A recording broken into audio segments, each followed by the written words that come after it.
Thanks again for joining us today on this beautiful Wednesday, or at least it's beautiful in Vancouver. I hope everyone else is enjoying some lovely summer weather wherever you are in the world. So today on this webinar, we are going to be talking about effective estimating. So really just best practices and going through what we recommend as a best workflow for your estimating in Function Point. Today on our webinar, I am Sophia Wilson. I am a customer success manager here at Function Point. I'm sure a few of you talk to me quite regularly, just with anything that comes up in your system. And I also have the pleasure today of having Mark Wilson co-piloting with me. I'm sure everyone else on the webinar, you're much used to hearing his voice, but he thought he'd maybe hand the reins over today, which is it's going to be fun. We're going to have some exciting things happening. Mark, I'm just going to check in. Are you able to hear me okay? Yep, loud and clear. Sounds really good. Can you hear me?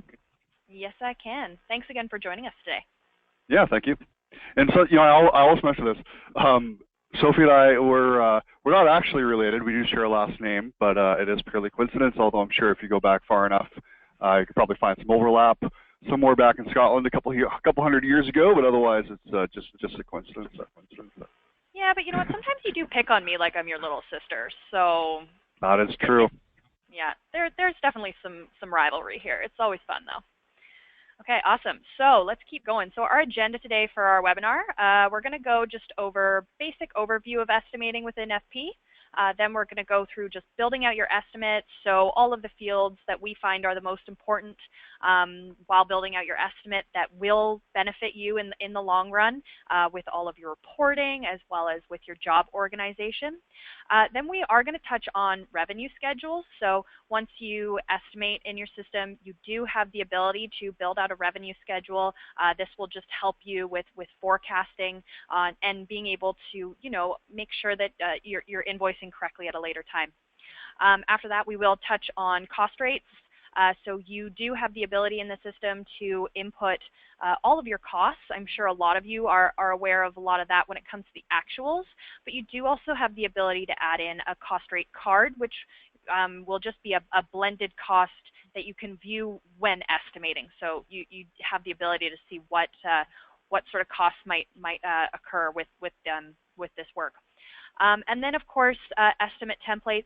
I know everyone, once you've finally created that perfect estimate, you don't want to have to build it out every single time. So we are going to show you quickly how to go through templating those estimates for yourself. All right. If you have any questions throughout the webinar, Mark will be manning that today. So please send them through. Everything and anything is welcome. If sometimes these come in like fire, and he might not be able to answer them as quickly as maybe I'm asking for things to be shown on screen. He will be able to get to them, and if not, we will get to them after the webinar and check in with you. And if there's anything that maybe needs to be taken offline, we will connect you with your team's designated customer success manager, who will be able to help you through all that. Learning more at FP, we've got lots of great skill development tools and resources, as well as a community forum with Q&A that you can input to product at any time. Once we get into the system, I'll make sure to show you where that lives. And then, of course, this webinar is part of a 4-part series, I believe it is. Mark, please correct me if I'm wrong. So the next session will be on September 7th. We hold them bi-weekly. The next one will be on creating schedules and managing tasks. This one is always a hot ticket item just because of how hard our product and development teams are actually working on these modules right now. So there's always some slight changes every time you attend one of these. So I always recommend checking it out.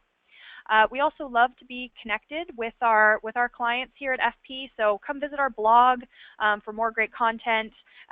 If you even want to write us like a character blog or something, we would love to have that, as well as connect with us on any of our social media outlets. We, if something great happens with you, we also want to applaud you guys. All right then. Mark, is there anything that I'm forgetting in relation to webinars or that I could touch on? No, I think you covered everything. I think we're good to go. All right, awesome. Well then, let's get started. To start today, we're just going to do a quick estimate overview. So like I said before, estimating in the system is really important. All it's gonna do is benefit you in the future. It allows you to predict the type and amount of work that your agency could be working on, no matter the amount of time. So if you have one-off jobs that you constantly do with your clients, you could know that this, based off of schedules, that usually takes 2 weeks to a month. Or maybe some of your retainers could be lasting over an entire year. So having these estimates allow you to know what to predict with clients in the future, as well as the ones you're working with now. When you estimate accurately, you can also compare your estimated amounts versus your actual amounts versus then your invoiced values. And this is really handy because there could be times when you're not fully invoicing your clients for as much as you actually worked on that piece of work, just because you agreed on invoicing them based off of that estimated amount at the beginning. So this will then allow you to see, well, we spent about $1,000 more in time with our staff than we actually invoiced them for. So it's really important to be inputting all those estimated amounts so that you have that ability to check that at later times and reevaluate every time you go into an agreement with a client. And then, of course, as I was saying around templates before, once you've found that perfect estimate, template it. Use it for another client, use it again for the same client. If it works for you, then that is great. So definitely utilize that. Alrighty then. So let's dive into the system.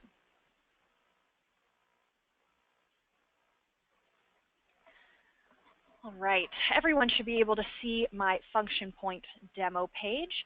So what we're going to do is we're going to just go straight into building an estimate. When you do build an estimate in your function point, there are a few ways to go about doing it depending on your workflow at your agency. You can build it directly from a schedule as well as from a brief. Currently today, we're just going to do it basic, just from the add estimate from the navigation bar up here in the top corner here. If anyone does follow a different workflow, please reach out with any questions. We're happy to help. But of course, everything will lead back to this sort of basic setup in the end. So we're going to hover over estimates here. We're going to choose to add estimate. And this will bring you to your add estimate page. Like other areas in the system, you will always land on an add page. Anytime you land on these, you'll notice that you have blue fields. Those are mandatory. You will be required to fill those in before you can move forward. And then anything without the blue is optional. However, I do recommend everyone, the more information you can input, the better. And it will help in the long run, I do promise. So for this estimate today, I'm going to say do a website rebrand. So we're going to say the Palace website. And of course I can't spell the moment we're on one of these. Website rebrand. The estimate type, we are going to do website. So all of these drop downs, I always just like to say this whenever I'm talking with clients, all of this can be customized. So if you are newer to Function Point, you haven't had a chance, and you can see that this list is different from what you have in your own system, this entire drop down list can be customized in the list maintenance in the admin area. So take a look back there if you can. The company, so with the company, you'll notice that there are the search fields over on the right-hand side. If you need to, you can click on that and it will produce a list of your clients in the system. Or if you know some keywords for that company, you can also type it in. So I'm going to just type in Levi, and that's going to bring me up Levi's Puppy Palace. So this is my make-believe puppy daycare where my dog likes to hang out. And of course, it has to be royalty for him because he is also a princess. You will then fill in your estimate contact. So this is your main point of contact over there at Levi's Puppy Palace. So you can click the magnifying glass and that will then bring up all of your different contacts there. We're going to do Levi just because he's our main point of contact. The AE did automatically fill in. That's because I already have Olivia listed as the AE on the company information. However, if, say, for this specific piece of work, I need it to be Ryan, we can definitely make those changes. Again, this is mandatory though, so you will have to pick one. The project, you can automatically add this estimate to an already existing project. So same sort of search requirements as anything else, but we don't have any projects listed for Levi's Puppy Palace, so we're going to leave that empty. The rate category. If you have a default set in the back end, this will automatically fill in for you as well. Again, this will be required to move forward, but this is how much you're going to be charging your client for this. You can see the rate category. Right now we've just got the client standard rate filled in, but maybe you really like Levi, so you're going to give him a discounted rate, or he's asked for this to be done in a ridiculously short amount of time, so you want that higher rate put in there because of how quickly you're going to have to go through it. If you need to change the terms, this is also in this drop down. If you have a client PO number, you can fill that in. Close probability, that actually ties in with the month close, so this would be for sales purposes. We do have quite a few webinars on CRM if you'd like to dig into that deeper. Description, so any description that you would like to give. Levi has requested a new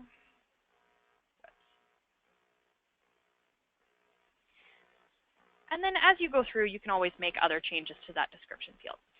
Now, one of the most important fields that I always like to encourage our clients to fill in is this delivery date.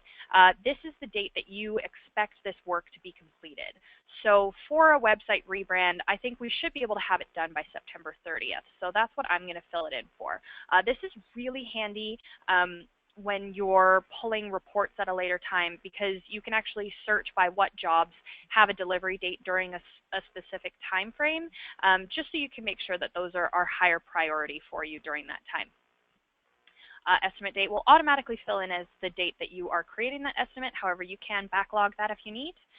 Category, so for this, we're going to be charging Levi time and materials. This will not be based off the estimate amount. However, we will still be producing an estimate for him to check, and that those amounts are good to reach. The office, some of our clients do have multiple offices, so there can be multiple in here, but we're just function point today. Now, something that is on my page that you might not be able to see on yours is actually this work type, client lead, and lead creative. These are you can activate them in your admin section. This actually allows you, especially the client lead and lead creative, just to label someone at your company that may be responsible for, being the main point of contact with Levi, as well as the lead creative on who might be really the most responsible for any designs coming in, as well as the work type.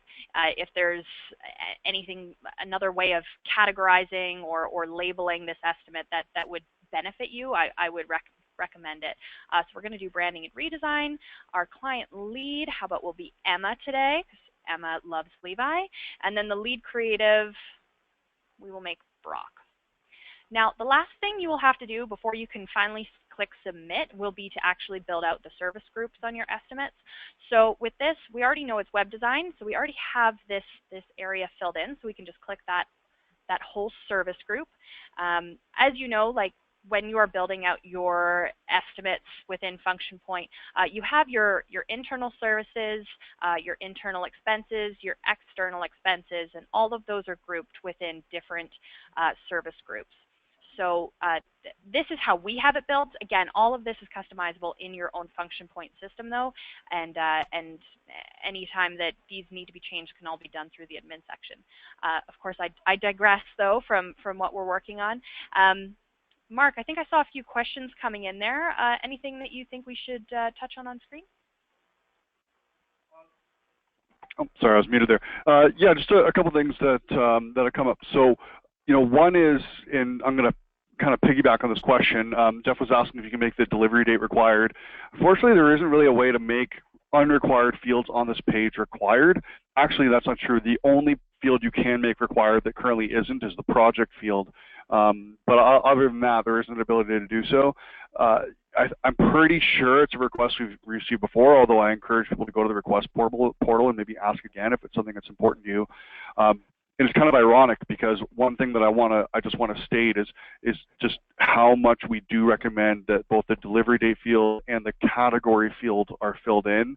The category field by default represents how you intend to bill for the work, and later on, especially for those that are new in the system, a category field is going to be used as a way of pulling up lists of jobs that you bill in similar ways, and then once you get more comfortable with the system, billing them in bulk, which is going to save you a significant amount of time, but you won't be able to do it if that category field isn't filled in. So I highly recommend it.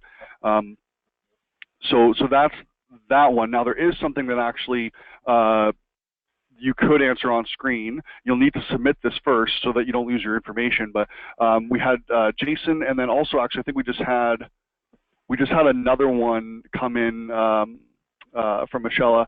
I apologize if I'm pronouncing that wrong. The question is, how can they activate the fields around work type and client lead and lead creative? And before you show that, I just want to mention that the client lead and lead creative those can be very useful. So if it's jumping out at you as something that you'd want to use and you want to add additional contacts in, then by all means do so. But if you're not seeing, if you're doing it just for the sake of doing it, then don't worry about it. But if you see a benefit, then do so. But Sophie, maybe you can just show where they can turn on those fields. Yeah, of course. I guess that was kind of mean of me to sort of tease people with seeing it, but not actually show them where they can do that. Yeah, so to activate that, you just have to hover over your admin section here, system setup and system preferences. And then it's underneath track, underneath your system preferences. And you'll see the option to turn on those lead contacts, skills, as well as work type. If you do find that you turn it on and then you don't actually end up using it and there's no real benefit, you turn it off in the exact same way. So that's where that lives for anyone that's interested.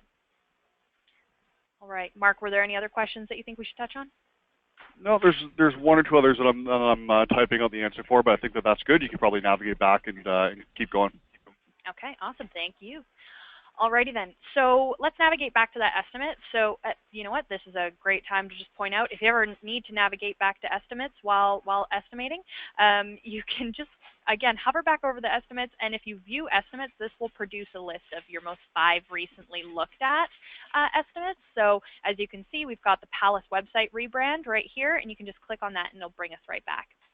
Now, just the difference of the way I've navigated here, when you navigate to your estimate, you'll automatically just land on the basic info tab. So this is all of that information that we just filled in on that last page. However, I'm sure some of you noticed when I clicked submit previously, it automatically brought me to the edit services page.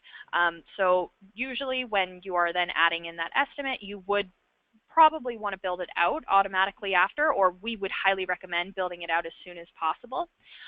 So this, again, is your services estimate edit page. You'll see that we have all of that web design service group up here, as well as all of the internal services that are a part of this. And this would be where you now have the ability to edit and override anything that you might need. So what we do usually recommend is editing the hours to start. I always like to kind of apologize ahead of time. Unfortunately, I'm not really sure how long it takes everyone to do some of these jobs. So if I am completely giving you a low amount, please let me know, and I'll work on that. So let's say for wireframing, we're going to put 10 hours in here at a rate of 100. So as you can see, as you're starting to fill those in, those totals will start to automatically fill in for you. Maybe with the web design, we'll give it 15. The coding and testing, let's give those developers a good amount of time, maybe with 30. The output file transfer, and you know what, at any point if you see something that you don't actually need, you can easily change that. So maybe with this, I'm not planning on doing that for the client, so you can delete that. The graphic design, let's put that in for another 10 hours. Client management, you know what, this client is probably going to be a tough one to manage. They're going to want to be really active in every part of this rebrand. So let's give those account managers a few extra hours. Let's give them 35. You know that they're going to be calling in all the time.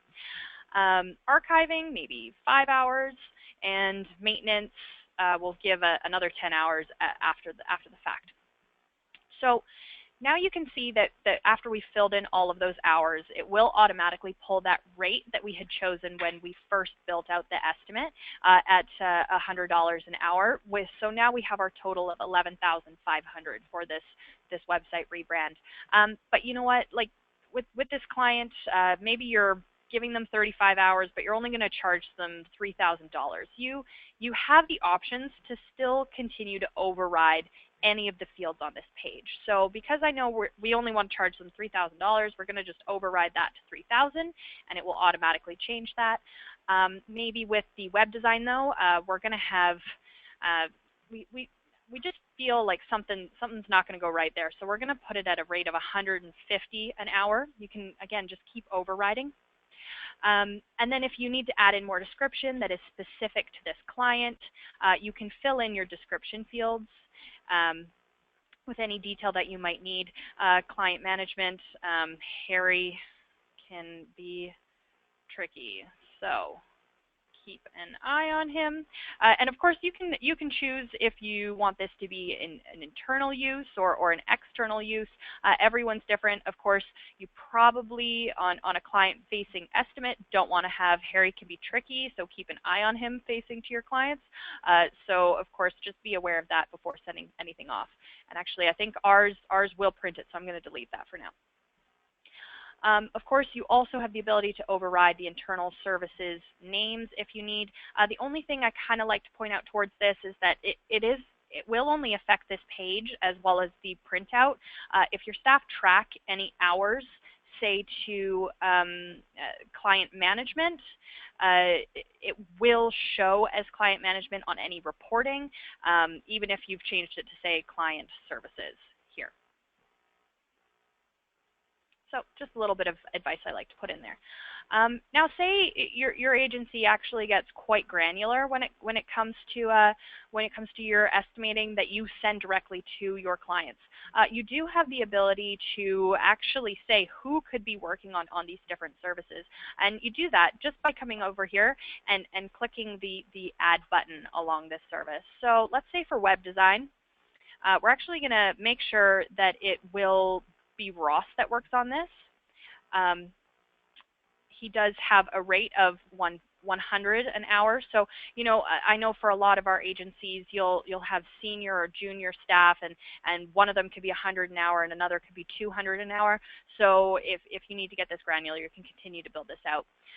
If you also want to put in the start and end date, that will then be able to carry over for your schedules at a later time if you choose to add those in. These aren't mandatory fields, so completely up to yourselves. Say you don't know who specifically will be working on it, but you know that it will be a senior member, you can actually also do it by a specific role. And I do apologize that I don't have junior or senior currently in my test system to be able to show you that. Alrighty then. So whenever you're ready, I always recommend clicking save. There's only a couple pages that will auto save within your function point system. So whenever you're ready, always make sure you click save. And what we touched on in our agenda is that we did want to go and talk towards the auto revenue forecast today. So as long as you have put in that delivery date while building out your estimate, you'll see this auto revenue forecast button down here. If you click on this, it will automatically pull this overall total for you into your revenue schedule using that delivery date. If you haven't used that delivery date in there, this button won't appear. However, you can just come up to your revenue schedule and build it out in here. So this is your revenue schedule. This will pull through to your gross revenue forecast. Again, this is just a nice way of being able to just view any forecasting that you have on what you expect to be bringing into your agency financially, as well as, again, comparing your invoices at a later time to make sure that you did stay within what that agreed upon amount was. The beauty of the revenue schedule is, of course, right now it is only showing that complete total for you. But if you, say, break out your invoicing incrementally, you can separate these into 4 separate lines just by clicking Add Revenue Schedule, and then separating that 11,000 across the 4 lines. Mark, do we have any questions coming in, or is there anything that you wanted to add about the revenue schedule today? The revenue schedule, well, in fact, you know what, maybe we'll come back to the revenue schedule in just a second. And I'm wondering, actually, if you click the services tab, will it allow you to move? I'm curious if it will allow you to move. Okay, I was thinking because the lines were there and they were required. I wasn't sure if it would allow you to move. If you could jump back to the services for a second. So I just want to kind of talk just a little bit about a few things. So the client services line where Sophie put in an override of a dollar amount, usually that is what you'd want to do Of course, it depends on how you bill and why you bill and when you bill and things like that. So in this example, this is a time and materials job, so it's estimated for $11,000, but it's going to be billed based on the time and expenses that are spent on it. But the point I'm trying to get at is that when you want to change the dollar value of a line item, doing it as Sophie did is usually what we would recommend. Override the actual dollar value, leave the hours and the rate the same, so that you have a record of how long you think it would take and what you would typically charge, and the fact that you did override that. However, you can override the rate, but it's important to note that when you override the rate, it's not actually changing the rates in the admin section. The admin section rates are still the same. It'll change how the dollar value here is calculated, but when people track time, the value of the time will be pulled from the rate in the admin section. So you're not actually adjusting the rate structure of your company. You're just adjusting how the dollar value of that line item is being calculated. That's a really important thing to keep in mind when you're you're playing around with this to get to a dollar number that's acceptable for your client. You just want to keep that in mind. Another thing as well around not changing the actual system is what Sophie mentioned around client services, and I just want to clarify that. So what Sophie said is correct. When you change client services here, you're not changing the admin section, but your staff will see it as client services when they track time, and it's kind of a mixed bag. In some cases, you're going to look and you're going to see what the renamed service was, like on, say, the job financials tab and things like that. But there are different areas and different reports where again, you're not actually changing the structure of the system. You're just changing the label on this one particular case. So those are just important things to kind of keep in mind. You don't want to you want to think about things as you're kind of making adjustments and overriding them and things like that. Just what the end ramifications are of those changes. Then with regards to the revenue schedule, we actually did just have a question. There's actually a couple questions. Maybe we'll come back to the revenue schedule in just a second, because there was another one here. Jason was asking, when you add the staff/role in the estimate, does it create a task like it would in a schedule? So that's a good question. What it does is it actually gives you a head start to create the schedule. So that line item right now, it's the role of web developer. You will have when you add a schedule, you will have a line item called web developer with the dates that you enter here, if you should choose to enter dates, with the amount of hours. So, if Sophie were to add 4 or 3 or 4 staff and or roles under a single service, you will end up with 3 or 4 task line items in your schedule, all tied to that service. So it's basically giving you a head start to creating your schedule, and it will become a line item, aka a task in your schedule. So the answer to that question is yes, it will become a task when you create a schedule. And then there's a question around, can the revenue schedule be used to track retainer clients? So Sophie, if you could maybe just click on that revenue schedule button, I'll talk about this a little bit. So what this is doing is it's allowing you to forecast out in the future what you intend to bill, and this is going to be feeding into a report called the Revenue Forecast Report. Now you're going to find that in the Reports module of the system under Plan. So you're going to find the Revenue Forecast Reports. There's a gross and a net and an outsourced one. I usually recommend just producing the gross one. But these line items feed into the forecast report. They don't actually auto-generate anything. And so if you build out a revenue schedule here, on the 30th of September, the system isn't going to automatically create an invoice for $11,000. You still actually need to go to the job, click Add, click Invoice, and click Save. You need to add that invoice in for whatever value you want. This revenue schedule is feeding a forecast report to allow you to understand what kind of revenue you should expect in the future. Now, this is something that we've done. We use Function Point to manage all of our business as well, and our clients, theoretically, would go on forever. So, a lot of our clients are billed annually. I think we have some that are monthly as well, and we put in a revenue schedule for every invoice, or every bill that goes out to the client for the use of Function Point, and that is a lot of revenue schedule line items. And it also means that we have to go back in every once in a while, usually every couple of years. We'll have an intern that will go in and literally spend a day, or maybe even 2 days at this point, going in and generating thousands of revenue schedule line items so that that report can be used to forecast, and we use it heavily in our budget planning. But it is something that's manually done. You need to create these line items. You need to put the date in. You need to put the amount you intend to bill, and it will feed into a report. So it's not going to auto-generate the invoices for you. So the question of when can the revenue schedule be used to track retainer clients? The answer is the revenue schedule can be used to forecast the revenue you will collect from your retainer clients. It's not going to be used to automatically generate invoices that go out to your retainer clients. Although we are looking at some auto billing features and things like that in the future, it's populating reports at this time. The only other thing that I'd recommend is maybe add a couple line items into this revenue schedule stuff, or add maybe take two away, pop a date in, and then I was wondering if you could go and show the adding of an external expense to the service group that you have. Maybe add I think there's an external expense in there called coding or something.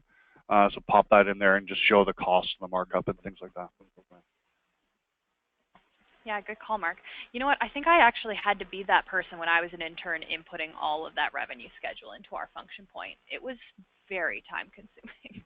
Oh yeah, I did it for years, right? I was a account executive for many years at Function Point. When we have a new client sign up, we will put in the revenue schedule with a line item for every, in some cases month, in some cases year, all the way out until the end of our budget. And the end of our budget is usually a couple of years away, at our fiscal end. Our fiscal end 2 years from now. And every single time we get a new client, we don't add it. We make sure that the end date is the same for every revenue schedule, so that when that intern comes in and builds it out manually, they have the same start point for all the different jobs. So it's a little bit of a manual process, but it can provide you with extremely valuable forecasting data, especially in a situation like a retainer situation where you can kind of predict what's coming in. Awesome. Thank you, Mark. Yeah, so I've just added in 2 line items here for this now. What we're kind of expecting is we're going to get half of the payment on August 31st and then the other half on September 30th. So this sort of just over a month job, this will be when we expect to get in that dollar amount. So like Mark recommended, why don't we go in and add in an external expense to here. So at any point, this estimate is editable if you need to make any changes. For example, right now, all of this right now is just internal services, but we know that now we're going to have to reach out to someone, a third party externally, and have them do part of the work. So how you can do that is just by adding service group, or if you want, okay, so there's 2 ways. So you can either choose to add a service group. So this would create a whole nother gold line where you can then store external expenses underneath that. Or if you know it's only one external expense and you still want to keep it underneath this service group of web design, you can choose to add service through the plus button on the right-hand side. So it all depends on internally how you want this to look on a client-facing estimate. That's up to yourselves on how you're thinking with that. Maybe for this, I'm going to do it through adding a service. So I'm just going to collapse the internal service and the internal expense because that's not what I'm looking for right now. The external expense, you know what we're going to want? We're going to bring in, what should we bring in? Let's bring in the media online. How about that? Or what do you think, Mark? I just saw you unmute. I mean, it doesn't matter. I was just unmuting myself to suggest photography, but you had just picked one. So it doesn't really matter. Either way is totally fine. It all works the same. All right, let's go with photography. I like photography better anyways. And it's got a higher markup, which is always nice to see. So whenever you're ready, you can just click Add, and you'll now see that you've got that external expense line. This is kind of the one of the main differences that I always notice when looking at the different services. The external expenses, you can't override the title of that expense, so you won't be able to do that. However, you do also have the option here to still fill in that description. And then here's another difference is this cost line. So this is what you expect this photography work to cost. So say we think it's going to cost $5,000. And we've got that markup of 20%. Again, this is still just estimating. So similar to what Mark was saying before, when you're adding in your expenses later, it will pull the admin amounts. So right now you have this admin amount of 20% as your markup, but if you know that you're going to want to estimate them for only a 15% markup, you can override this. However, again, when you are then applying the expense invoice against the job, it will pull the 20% from the admin section. Am I explaining that okay, Mark, or would you say anything else? You know, I'll admit I was kind of researching a question that we have coming in there, so I didn't quite catch all of it, but I think what you were saying is where the external expense is actually going to pull the markup percentage from when you're adding the actual. Is that correct? That is correct, yeah. Okay, gotcha. So yeah, so I mean, it kind of depends. Like if you go to external expenses and you add the external expense, and you do it like from scratch, and you choose the expense type, it's going to fill in with the default expense type. But if you actually fill in the job first, and then the service group, and then the service, then all of that information matches up with what you have on the estimate. I believe it will pull the markup value that you see here and show you what you actually estimated the value would be when you go to add the external expense. So it's not like you're going in blind. It'll tell you when you're adding the external expense, here's what the line item was that you estimated, and here's how much you estimated it for, and then it will pop in with the markup that you put here. Beauty. Thank you, Mark. Yeah, and then of course, same as above, you will also have that override field. So right now we've got it at 5,750, but let's just make this an even 6,000. So you have all of that there. The estimate now is at $17,000 for this website rebrand. And again, whenever you're ready, you just click and save. Okay, so that was everything around building out the estimate itself that I really wanted to touch on today. Mark, you have definitely been a wealth of extra knowledge. Is there anything else that you would add, or are there any other questions coming in? Sorry, I know that I just checked in with you, and I'm probably over checking in with you now today. No, not at all. Actually, there's a question around approval status, and I'm just kind of typing in an answer, but maybe if you could talk a bit about approval status, that'd be great. Yeah, definitely. And you know what? I just remembered that was what I wanted to talk about next, so I guess this isn't all I wanted to talk about then. There you go. Okay, so now that we've saved this, and before we actually turn this into a job, we do have a best practice that we do very highly recommend to all of our clients. It is through our approval status, and you can reach that through the basic info. So you'll find that along here. We've got 4 different approval statuses. Automatically, your estimate will be in a status of in review. This is just saying that it's being reviewed by yourselves internally. You are still working out the kinks of this estimate, and you haven't actually given it to a client yet. Then the next status is in submitted. This is a status that we recommend you use once you've given your estimate to a client. You're actually waiting to find out if you can go forward with this work or not. And this, you can manually change it. However, if you do decide that estimate is exactly how you want it to look, you can choose to notify your client directly from in your system. This will email whoever it was that you labeled as that estimate contact when first building out that estimate. And send them the PDF of this.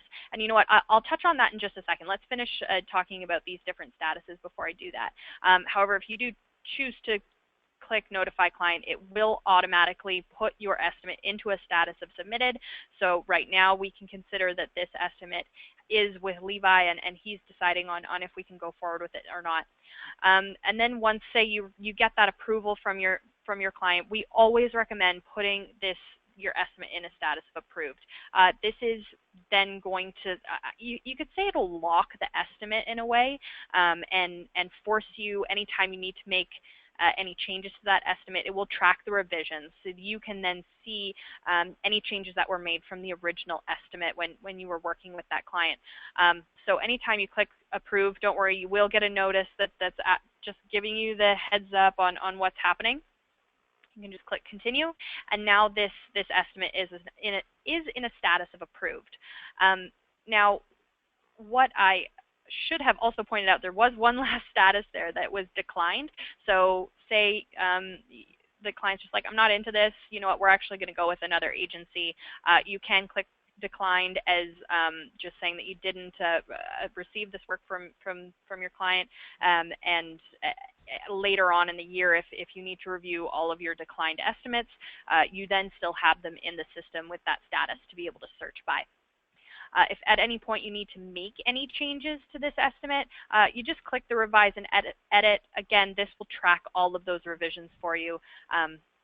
And anytime you're going to change, even before you click add job, I recommend clicking that approved status in the approval statuses, so that you know that everything's good to go. So what else I was touching on a moment ago was the notify client. So this allows you to email the PDF directly out of the system. This pop-up will happen where you can then fill in any content in that email, but again, it will automatically email to who you labeled as that estimate contact. And for this, we had Levi, so it will be emailing Levi, and you can choose to send the estimate PDF along with it, or if you're currently using our portal, you can send the link directly into their FP portal. Talking about that PDF, I'll just quickly show you what we have internally. This can be changed by yourselves depending on what you're looking for. So I'm just going to pull up the simple estimate. And this is what our current work is looking like. So the way we have it set up is to only show the service group title within here. However, throughout your printing preferences, you can choose to show and have a breakdown of each service and expense if you need. All right. Mark, was there anything you wanted to add in there? Yeah, it's an interesting question that's coming up, and you know, it's funny because it's one I don't think I've really paid much attention to, but there's two different people that are pointing it out to me, and I'm kind of interested in it. So, can you maybe why don't we do this? Can you click on, like, what I want to see is there's a label around status on estimate, and it's not referring to approval status. It's just the word status, and I'm seeing it on the estimate list view. Oh, and it's right there. Okay, I was actually looking for it on the details page. I'm trying to figure out how to change that, and I cannot figure out how to do so. You know what? That is something that I actually have experience with. You can't change that status. So that status actually represents the historical or the active estimate. Oh, right. Gotcha, yeah. Gotcha. So maybe like I can quickly show everyone today. So if we were to choose to revise this, and maybe Levi's no longer with the company, so it's going to be Stella now as our main point of contact. Any changes you make, you'll submit that. It will now become the revision, and you'll see the revisions up here. If we go back to that older one, sorry, and with the revisions, any revision you make, it'll then start to create those R1s or R2, R3, depending on how many revisions you make. If you click into the older one, you'll now see that the estimate status is historical. Okay, awesome. So, so I want to kind of expand on that. So I think that you've directly answered that question. So thanks so much for that. It was really stumping me. So I'm glad that you were able to pull that one off. That it was really stumping me. So good job. That doesn't happen often. I need to bask in this glory. It's great. You got it. I'll have to buy you a coffee afterwards. So something that I'm noticing, because I think I was looking at a different page to find this. Can you do an estimate find and just do estimate find for like 30357?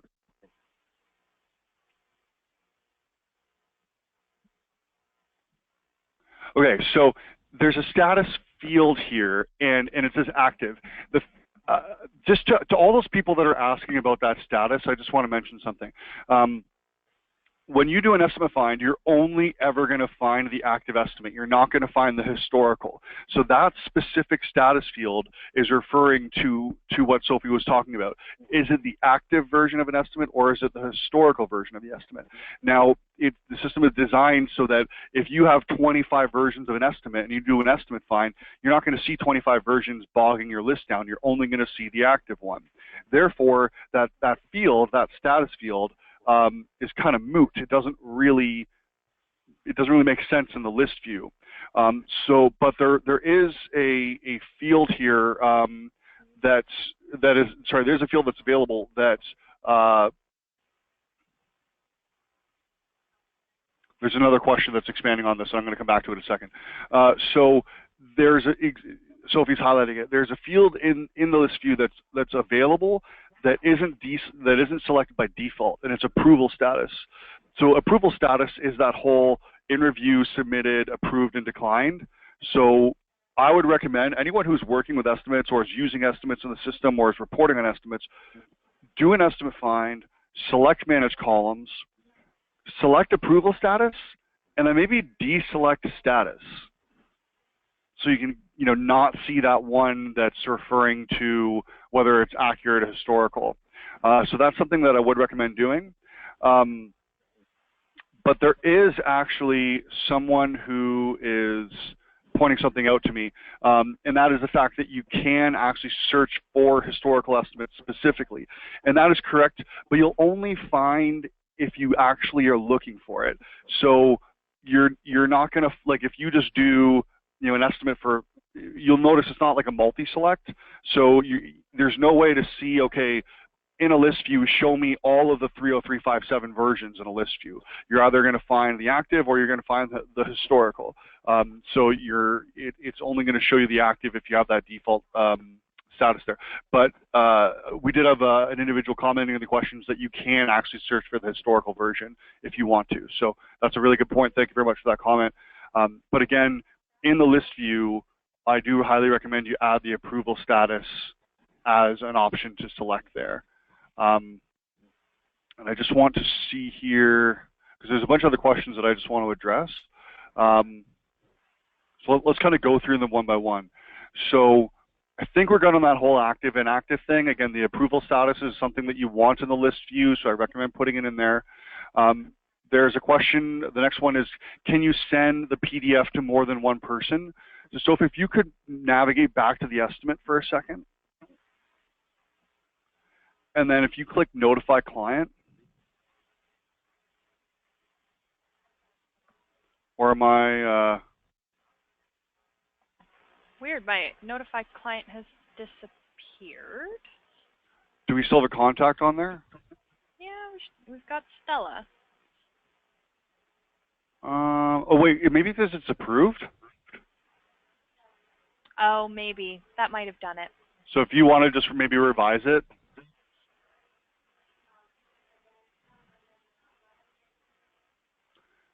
And then, yeah, just change, yeah, deselect that. There you go. There we go. And then if you click Notify Client there. Now, okay, so. On an estimate, it won't work. I think it's only on the invoices when only you on the invoice. That CC option. Gotcha. So I apologize, it was Robert who was asking the question, but it doesn't look like there's an ability to send it to multiple people. I know there is on the invoice, so I was kind of expecting it here, but it doesn't. There's no CC option that I'm seeing, so unfortunately you can only send it to the contact, and I think I know why actually. It's the invoice allows you to send it to other job contacts, but there's no job that exists, and there's no such thing as adding additional contacts to an estimate. So unfortunately, it's just the one individual that you can send that to. One thing I want to talk about, and so if you and I talked about whether or not we should really get into this before the webinar, and I didn't, we both agreed that we wouldn't really have much time, and that is around the printing options for the client-facing version.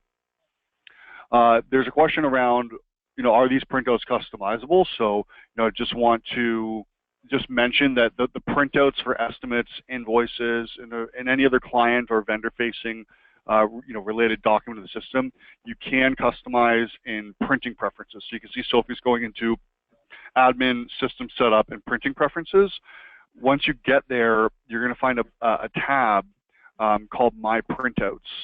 And in your My Printouts tab, so maybe you can just click on that real quick. Oh, there it goes. And then you're going to see that My Printouts tab.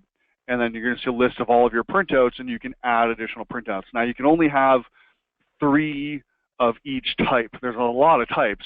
There's a lot of flexibility there. And each of the printout, you can name it as you want. You can put in however much detail you want. And you have a detailed version, a summary version, a standard version, that type of thing. So you can really customize those. Now it's not like you're not working with InDesign. Furthermore, it's not a proposal rating system. So I've seen some proposal rating systems where you can do pretty much anything. You can format it in any way you want and customize it in any way you want. Keep in mind, it's not a proposal rating system, and you're not working with like Adobe Creative Suite. It's not InDesign. There's a lot of things you can do. There's a huge amount of customization options, but it's not like a blank slate. You're not able to completely go to town on it as you could if you just opened up the file in InDesign. So keep that in mind.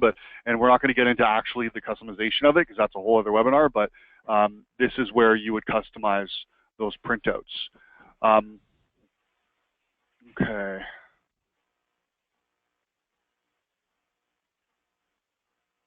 So there's a comment here from Sherry that's a good comment, and that is she's saying that that they don't set estimates to approved before opening up a job because they want to track the time it takes to gain the work or the time that relates to the proposal stage of the work. That's totally fine. In fact, something we often will encourage. Open up a job for an estimate that's still submitted or in review so you can track the time it takes to gain the work. I do recommend trying to manage those approval statuses, and that does mean coming back to the estimate at some point and updating the approval status when the client actually does officially approve it, but there's nothing stopping you from opening up a job at any time. So that's no problem. There's another really great question actually, and we got about 8 minutes left here, but there's a really great one that Sophie, maybe you could show on screen. And it's a question coming from David. It's around scope creep. Dave's asking, after the estimate has been approved and the job has been created, the customer wants to add something within, he's asking within the scope of work, or I think I understand the question. How do you go back and change the estimate to show that the new added service? So can you maybe show the idea of going to an estimate and then adding a new service group, and maybe renaming the service group to something applicable, and then having that represent the new scope adjustment? Yeah, for sure. So maybe just for this example, I'll quickly turn this into a job. So if at any point you need to change these services that are listed underneath the job financials of your job, you just have to come back to your active estimate. So that's just underneath the estimates here. You can choose to find it either directly on the job or through that estimate find again. We're going to go to that second revision because that's the one that's currently active. So same as when we were adding in that external expense before, you just click into those services, edit services, and then let's actually add a whole new, oh no, sorry, wrong field. We're going to add service group, and maybe we'll actually add in proper expenses one this time, but not all of these. We'll add in a freelancer as well as maybe some supplies and add that in. And with expenses, I don't want them to know that it's an expense exactly, but maybe like external support, we could say. Then we've got the supplies and freelancers. We can fill in those different costs again. Maybe we'll just continue with 5,000 for each with those different markups and click and save. So now this will automatically prompt you to just make sure that this estimate is approved. Whenever you're ready, you can just click submit. And then when you go back to those job details, you'll now see underneath that financials tab that you have that extra service group that that you had to add in there. And then when you're going through those estimates again, you'll see those different ones tracked for you. And then, sorry, can you click on the financials for a second? And then can you, okay, so can you, no, I gotta apologize. I was answering some other questions here. So where did you add the edit in? You added it into an existing service, right? No, I added in a new service group. Okay, you added in a new service group. Okay, gotcha. Can you scroll down? Am I just not seeing that, or? No, it's right here. Or it was. Oh, external. So, oh, okay, because okay, gotcha. Totally making sense. Okay. So, ironically, the item that I was looking at was, and I'm not sure if it's Michaela or Michelle, so I apologize if I'm pronouncing your name wrong, but I want to give credit to that person because they've called me out twice now on something that I was wrong about. So can you go to the estimate find page for a second? And just click find. If you could click on the status dropdown that we were looking at earlier, can you click above prospect? Yeah, so this would search by everything, right? Okay, and I was saying earlier that you couldn't do that, so I was incorrect on that. You actually can. Oh, Michaela, way to call him out. I like it. Okay, so we're kind of running out of time here. There's a couple other questions. I think I'm probably gonna have to follow up on some of these and answer them, outside of the webinar.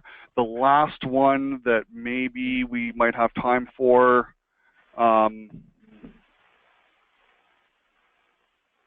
know that I had promised looking at some cost rate cards as well as estimate templating. Do you think we've kind of run out of time to touch on those and we can follow up with documentation later? Or what do you think, Mark? Or what's the consensus from everyone? Why don't you go ahead and just show, maybe navigate back to the estimate, show the cost column, and then talk about where that comes from, and then show the whole copy estimate template thing. I think you can probably cover both of those. We'll answer all the other questions with follow-up emails, but I think then you could probably answer both of those in like 5 minutes. Okay, cool. Well then, I do apologize, everyone. I'm sure you're all very busy, and I'm sorry if we go over time slightly today. What I really just wanted to touch on is this cost column. So in here, this is, again, the cost that you expect it to be for your agency to do this piece of work. So although you're going to be making that $28,000 off of this website rebrand, it's going to be costing you around $18,450 on what you're estimating. So this column can be created through your admin section, very similar to adding in any of your other rates within Function Point. It's just through admin, service and expense, rate and staff management, and rate categories. And in here, you can add in your new rate. And once you've created, I usually recommend calling it cost rate. I think we call it Z cost rate in our demo systems. And then once you've created that, you just have to click the cost rate button. So then that will make it your cost rate card. And then, of course, you can add in your default amounts for all of this, but this can be customizable depending on the service for those rates through your actual the rate card, and I'll show you that in just a second. But so what you want to do is you want to create that cost rate card, label it as the cost rate card, give it the defaults because you have to have that in the system. They are blue fields. And then if, say, you have different costs depending on the services, just back up to admin here, rate and staff management, service rates and markups. And I do apologize if I'm talking very fast, everyone, right now. I just don't want to waste too much of your time. And you'll see this Z cost rate card, which is your cost rate along here. In our demo systems, we have just created the $30 blended rate to apply against every single service. But if you need to edit any of these, say for the follow-ups, your cost rate is always going to be $40. You can make those appropriate adjustments. I will just touch on that this rate card is only for estimating. If you're wanting to see your costs when it comes to your actuals in the system, those will need to be applied directly against your specific staff members, or again, when you're adding in those expenses, those expense invoices, that cost will be pulled through on the job as well. Anything you wanted to add there, Mark? I think that's it. I mean, maybe just really quickly show the copy estimate, and then we should be good. Perfect. All right, then. So when templating in the system, it's really just copying this estimate. So right now, this website rebrand is perfect. It's exactly how I'm going to want this to be every single time I work on this. And to do that, all you have to do, and I'm sorry, I was just having a bit of a blind moment, is copy this estimate. So you'll just copy the estimate in here. It will pull all of the exact same information. Now, what we would recommend is changing the company to your own company. So I'm just going to change this to Function Point. Maybe clear out any, well, you'll have to have these filled out just because they're mandatory fields. But if there's anything you can clear out because you will be changing it at a later time, you can do that. For example, the delivery date. But the category you'll always want to stay the same. The client lead might change, but for now we can just leave that. And then what we recommend doing is adding in template at the back here. And then whenever you're ready, just click submit. So this is now saved against your company as a templated estimate. So in the future, if you wanted to use this website rebrand for a different client, all you have to do is then do an estimate find, do a find by template, and it will pull up all the different templates that you have in your system. So in our demo system here, you can see we've got packaging templates, events, signage, but then here's that website rebrand that we created earlier today. Well, just a second ago. All right then. So we have just gone 1 minute over. I don't want to take up any more of anyone's time. This was everything I wanted to show. Mark, is there anything else that you wanted to touch on? Just the fact that we're going to follow up with answers to these questions that have come in that we haven't been able to answer today. It was a very, very lively day for questions. There was a bunch that we weren't able to get to, so we will make sure to follow up on that. But you just want to, thank everyone for their time and their questions, and thank you, Sophie, for a great job.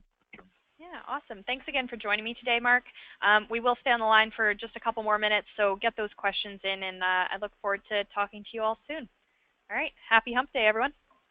Thanks, everyone.